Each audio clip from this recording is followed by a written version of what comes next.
ನಡೆಸ್ತೇವೆ.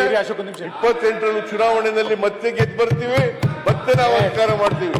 ಬಹಳ ಸ್ಪಷ್ಟವಾಗಿ ಹೇಳ್ತೀನಿ, ನಮ್ಮಲ್ಲಿ ಹೈಕಮಾಂಡ್ ಇದೆ. ಹೈಕಮಾಂಡ್ ಏನ್ ತೀರ್ಮಾನ ಮಾಡ್ತಾರೆ ಅದರ ಮಾಡ್ತೀವಿ. ಅದು ಒಂದು.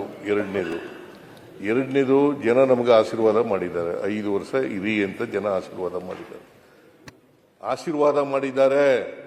2013ರಲ್ಲಿ ಆಶೀರ್ವಾದ ಮಾಡಿದ್ದಾರೆ, 2023ರಲ್ಲಿ ಆಶೀರ್ವಾದ. ಈ ಬಿಜೆಪಿಯವರಿಗೆ ಒಮ್ಮೆಲೂ ಕೂಡ ಆಶೀರ್ವಾದ ಮಾಡಿಲ್ಲ, ಇಲ್ಲಿವರೆಗೂ ಮಾಡಿಲ್ಲ, ಮುಂದೇನೂ ಮಾಡೋದಿಲ್ಲ, ಮುಂದೇನೂ ಮಾಡಲ್ಲ. ಇವರು ವಿರೋಧ ಪಕ್ಷದಲ್ಲಿ ಶಾಶ್ವತ ಸಂಖ್ಯೆ ಕಡಿಮೆ ಬರ್ತಾರೆ. ನಾನು ಓದೇನು ಅದು ಕನಕದಾಸ್ ಹೇಳಿರೋದು.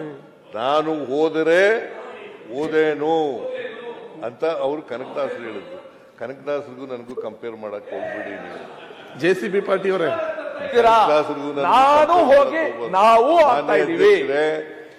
ನಾವು ಸರ್ಕಾರ ಮಾಡ್ತಾ ಇದ್ದೀವಿ. ನಾವು ಬಹುವಚನ ಇದು ಯಾವಲ್ಲೂ ಏಕವಚನ ಅಲ್ಲ.